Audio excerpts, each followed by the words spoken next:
Streets, talk church, and other things. I am your host, Charlotte, And I'm Corey, her co-host. and we are here continuing our series on From the Streets to Success. Today, our guest is my big brother, my oldest brother, Victor Pereira, aka Muggs. And he's going to share his story on how he went from the streets of Providence to the success that he is today. So, welcome, Victor. Hey, thank you. I'm glad that you clarified oldest brother, opposed to big brother. Yeah, I have a big brother and an older brother. Hey, I'm glad to be here and, just to share my story. My story is no different than anyone else's story. The difference is that everyone doesn't get to tell their story. So I consider it a privilege and an honor to tell my story. And hopefully that my story will be a blessing to someone else, but also encourage someone to continue to tell their story, to pass things forward. So where shall I begin? I guess I'll begin that I grew up in Chad Brown Housing Projects. That was my home. That was my world. That was the place that I grew up in. That's all I knew, and I started, probably at the age of 11. I had my own house key, so I stayed out as long as I want, and majority of the time, my mom, who goes to bed at 6 in the evening, had no idea where I was. I spent my childhood years, hanging out with the older guys, and they became to be my role models in the street, and didn't have any guidance at that time in my life. And at the age of 15, I was introduced to heroin, and I became a user at 15, and I lived that life, chased that bag, probably for the next 5-6 years, from 15 probably up until I was 20, 21 years old, and going in and out of the training school, a couple of stints at the ACI, and I just remember one time in my cell, and I would always talk to myself, and I remember telling myself, "You're better than this, Vic. You're better than this, Vic." And that was the beginning of, some life-changing stuff. In addition to, obviously, somebody was praying for me. I wasn't praying for myself. And I was facing 10 years at the time. Was up for a probation violation. I had a 3-year suspended sentence. They offered me 2 years. I had a public defender. I cussed my lawyer out at the time and told him, he was crazy. And only because I received my first conviction at the age of 18. And it was only because I knew nothing about the law, and I had been incarcerated 3 consecutive summers, 2 at the training school, then 1 summer at the ACI, and I just wanted to be out that summer, right? And so they offered me a plea deal, so I took the plea deal. Bad mistake, I was always the one in the crowd that I was the one that always got busted. Someone snitched on me, but I always received the worst end of the deal. Mm-hmm. And so I learned from then, never take a deal if there's an opportunity for you to, if you get, I don't know, they don't have, there's not a lot of evidence against you, right? Mm-hmm. Yeah. So anyway, so I refused the deal, and it was me and 2 other guys, and I make a long story short, they wind up and gave me bail. the last offense, I was being held without bail. They want the witness to come, and it involved a bad drug deal, and the individual got shot, and the witness never showed up, and so I wind up being released on my personal conscience, and I'll never forget. It was April 15th of 1975, and June 1st of 1975, I left the state of Rhode Island and moved to Texas. Wow. So let me ask you this question. During that age of 15, starting, on heroin, was your family aware that you were into drugs or taking drugs? No, not at the age of 15 when I first started. One of those people that were, afraid of needles, and I always hung over with the older guys. Mm-hmm. And the person that stuck the needle in my arm the very first time, he's a man of God today. But no, they weren't aware at that particular time. Okay. And so when you were incarcerated, were any of your friends incarcerated with you, or were they still out on the streets?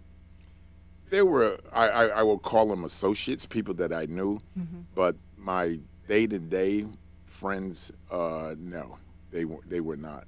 And actually, I actually had two sets of friends. So I had sets of friends that once I started the drugs and was hanging out with the older guys, they kind of abandoned me, because of what I was doing, So they left, and, the older guys, that I looked up to, they told me I was cool, trustworthy. I was always loyal to whatever I've done. I was always loyal, even when it came to friendship. And yeah. So I got a question. So at 15, you said? Yes. So do you feel like you was pressured into it, or did you want to try it? I don't think I was pressured into it. It's just I had went to Germany. My family had went to Germany. My mom remarried, married a guy that was in the military, went to Germany, and that was very traumatic for me. Oh, you at stayed, 14. but you stayed here? No, Oh, I left. I okay. left. But that leaving was very traumatic because that's all I knew. Mm-hmm. All I knew was, my friends, my neighborhood, and at 14, that took a big, took a toll on me. And so when I returned, that's what everyone was into. Mm-hmm. And so I was following what everyone else was into. But what I discovered, in addition to some of my other trauma, what I discovered that I was medicating my pain. I felt, it made me feel good. I didn't have any worry in the world, those things that unknown to me, I was dealing with emotionally, psychologically, the heroin, it took it all away, It just made you forget everything. It made me forget everything for that moment. So, it's like, I was medicating my pain, not realizing the pain, my childhood pain that I had. All the way into my, my adolescent years. And so, and it became to be almost like it was, it was cool, until you got addicted, and then your body needed it. And so you find yourself out there hustling and, Trying to get it any way you can. get it any way you can. Yeah. So how long were you in Germany? Less than a year. Oh, less than a year. Yeah. So what was life like in Germany? Oh, Germany, it was cool. That was probably my first exposure to what family, living on a military installation. Everyone had a mother and father in the house. Everyone was referred to, mother white, papa white. It was nice, and it was something that, I wasn't used to and didn't experience, never experienced. That was a very positive experience for me. It's only upon, my return, back to, my, my old neighborhood and, connecting with my old friends. Mm-hmm. Yeah. So you said something that, you realized that taking the drugs or whatever, you were masking some childhood pain. When you refer to the childhood pain, it goes back prior to you even going to Germany, or? Yes. Okay. Yeah, it was pretty traumatic. You know, we have traumatic experiences in our life, and we don't even realize at that age it's a Right. traumatic event. Right. You know, and so you start acting things out in your behavior, right? And as you get older, you look back and say, "Oh, wow, that's why I did this. That's why I did that." Yeah, and so clearly it had something to do with, yeah, some trauma that at some point in all of our lives we deal with trauma. Everybody deals with it differently. So my trauma was I had what I had in front of me, and I realized that as I gotten over and what I do now, that everyone else that was in the game with me, they were experiencing the same thing, and just not aware of it. Wow. Now, how long was you on the heroin? Probably I was 15 to when I left here. I was 20, 21. Oh, wow. It That's a didn't long stop. time. It didn't stop then. The only time that I wasn't is during the times when I was incarcerated, and I would go to the training school. I'm hanging out with the older guys, committing serious crimes. They're going to the ACI. They're getting 5, 10 years. I'm going to training school and getting 6 months. It was a piece of cake, Yeah. right? But it was also a relief for me. Kids there, they're crying and boo-hoo, wanting to go home. It didn't matter to me, Wow. right? I never earned a weekend pass. Every time I was eligible for one, I would get into a fight or something. And as I look back, I real subconsciously, I didn't want to go home, Yeah. right? I felt safe there. There was structure there. It was comfortable. Yeah, yeah, probably too comfortable. But yeah, and yeah. So, but it didn't end because it was such a part of my life. Even when I first went to Texas, you find what it is that you're looking for an environment. So it didn't immediately stop. It slowed down a whole lot. But my mindset changed, and I stopped, the criminal activity. Yeah. Going out there, hustling as I would call it. Because I spoke to an older gentleman, and he was hooked on heroin, and he said it was one of the hardest things. They say heroin is one of the hardest drugs to kick, because he said it talks to him. In the morning, I need 2 bags to get up, another bag for lunch, and 2 more to go to sleep. He said, and he would steal from his mother if he had to, because he would get sick. So it's just like, how do you kick that? Like, did you go to rehab? Like, or did you just? So heroin does affect you physically. Yeah. It's a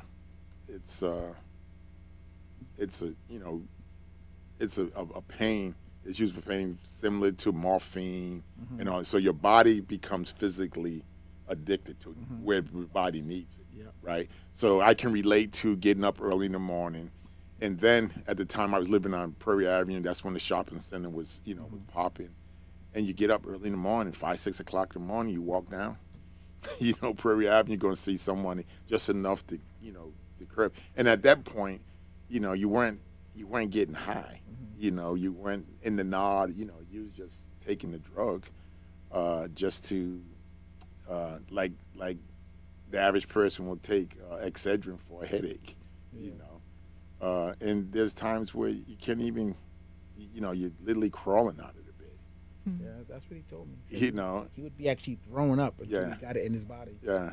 That's tough. So you left in, I believe you said June or July of 1975. June 1st, 1975, I touched down in Dallas, Texas. What made you choose Texas? Because the guy that my mother married was he was in the military, and he was originally from Texas, and so been trying to find him, and he would drink. He was an alcoholic, and he would call our grandmother in the middle of the night, and so there was like 2 or 3 months was trying to find him, because I knew for me that I had to get away. The life I was living, I was just tired, right, number one. And so many of my peers they were getting big time, and I knew that, there was just something deep inside of me that knew that I was better than the life I was living. Mm-hmm. And so I had no other place to go, and, if I went somewhere, even locally in New England, I always was able to come back to mommy's house. Right. Right. So I know I had to go somewhere far away when things got tough. I couldn't just pop Back up up and and come. go. Right. And so he called our grandmother Nanny one night, and Nanny said, "Oh yeah, Muggs has been trying to get in touch with you." And so that's how that came about. Called him and said, "Hey, I want to come down," and he said, "Yeah." And so that's how I wind up going to Texas. Now, I believed then that God had His hand on me, Mm-hmm. and that someone was praying, right? So, because my biological father was in the military, I used to get these little government checks, VA checks or whatever, as long as I was in school. So I would, sign up to one of them OIC programs. Once the checks stopped rolling in, I stopped, right? And so I had stopped getting checks for a while, and I'm sitting on the porch on Pereira Avenue. I think you lived on the first floor then. Yeah.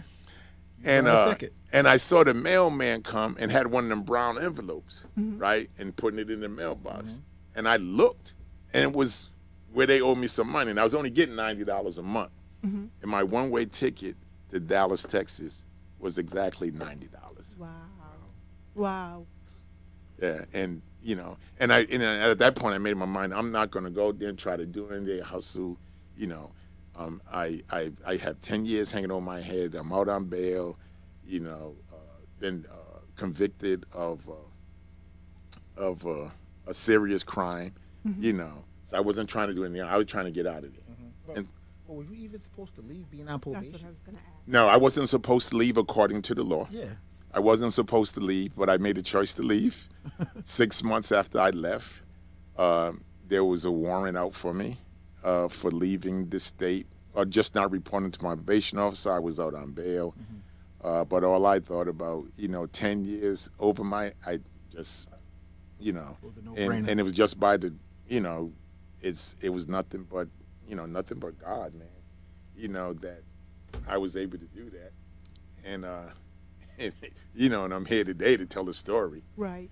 Right. And to take it, just a little further than that, I was there for about 20 years, and I finally turned my life around, still not perfect, right? Right. But that part of my life, got married, had a family, and I dibble and dabble in politics. At this point, I gave my life to the Lord, serving God, like wholeheartedly serving Him. Like, I'm talking about walking as narrow as I can walk. My walk's a little crooked now, but then, he's still, but walking just as narrow as I can walk, right? And so I got into politics. So at that point, and I've learned growing up, the late Reverend Meek W. Brown was like my only, my father figure in my life, and he impacted me in so many ways. And he was a big influence in my life, and he was the man. He was the man. Big exactly. facts. Big facts. Well, let's Yeah. just say this. You preached his funeral, and your subject was the man. Yes, yes. He was the man. He was The man. He was the man, the only man. And even though, I had that even as a kid, right?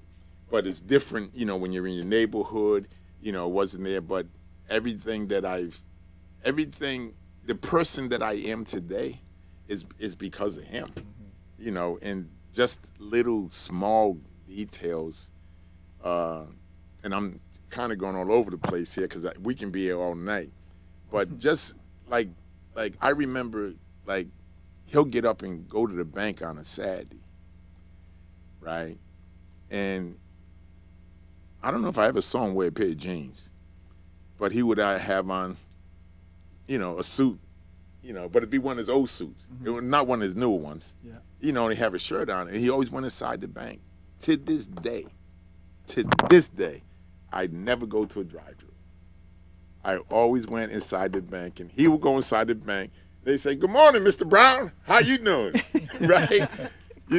And with that always stuck with me. And as God was doing things in my life, that was some of the things that I picked up when it came as far as taking care of business, right? And I learned a lot of that, from him, the basics and stuff. So I never went inside the bank. I mean, I never went in drive-thru. I always go inside the bank, and they say, "How you doing today, Mr. Pereira?" And then go in there looking any kind of way. So when it came time where I needed some money because of the relationship I built, They seen you. Right. yeah, it had nothing to do with how good my credit was. Right. They see me coming in, and I didn't have no fat, and so that was, that's one part I'm kind of deviated from. So you got into politics. Yeah, I got into politics. At this time, I'm saved, and on the form it says, have you ever been convicted of a crime? So believe in God, and I was told, and I believe that everything that I ever did was under the blood. Everything that I ever did was under the blood. So when they asked that question, that was under the blood. I'm following God's law, right? Right? And so that was that. And I enjoyed it. I enjoyed it, being a mouthpiece for, other people that, quote, weren't being treated fairly or anything like that. So And back up. So you answered that question honestly? it was under the blood, yeah. They asked, did I ever committed a crime? Yeah. The answer to that was no, Oh. because everything I did was under the blood. Now, what part of that did you miss? I'm serving God now. I gave my life to the Lord. Born again. Right? Yeah, I'm born again. Yeah, I'm a new creature. Old things have passed away. That was Muggs. This is Behold, Victor. all things become new. That was right? Muggs. This is Victor. Right.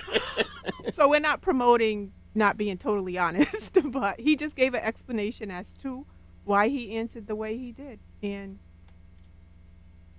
he's a success story because Yeah, of but it. I don't think that was being dishonest based on what I believe. See, people do what they do because they believe what they believe. And I believed wholeheartedly that everything that I ever did, I asked for forgiveness. Right. I've been told and taught that it's under the blood, right? Right. God will forgive. So that's what I did. Why bring it up? What they don't know won't hurt them. I have a question. So, what was your first job in Texas when you got there? Like, what did you actually do? Because you can't just leave Providence and then go to Texas and you no longer have this addiction. You can't just jump from Good. state to That's a state. good question. You can't. That's a good Even question. though you change your surroundings. So you still because have I that was addiction. staying with my stepfather, so I didn't have to like pay rent or anything like that, right? And the living conditions were crazy. Like living in a project was 95% better than the day I walked in that house. And the first thing I said, okay, Lord, what did I walk into? Right? And so, but I would lay down at night in the bed in this back room in Texas, all that heat, there's no central air, and all I would say, it's better than jail, Vic. Facts. It's better than jail. So my first job, and my first job ever I had in my life other than a summer job, I was a plumber's helper. I was helping plumbers, and I was making $2.25 an hour. That was my first job Wow. In Texas. in Texas. And how long did you do that for? I did that for that summer. Just for the summer. I was summer because I stayed in the summer. Then I moved. I met my wife at the time, and then I moved to the town where she was.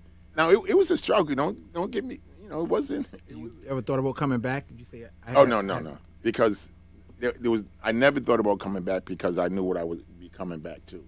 And because of everything that I've been through, I just didn't see, it would have been crazy, because the streets had me, and I'm trying to get away from that, run from that. The streets, the time.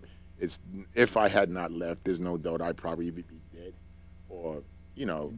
yeah, in jail, And I knew that early on.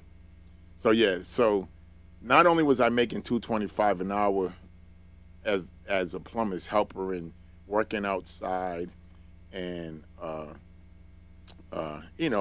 handling the tools, doing little things, but it was hot. It was 100 degrees, and I wasn't used to that heat. And all I used to say, man, my people, they were strong. Referring to the slaves to be out in that heat like that, man, it was crazy, But I was determined to live up to me knowing and believing and telling myself that I was better than Right. the life that I was living.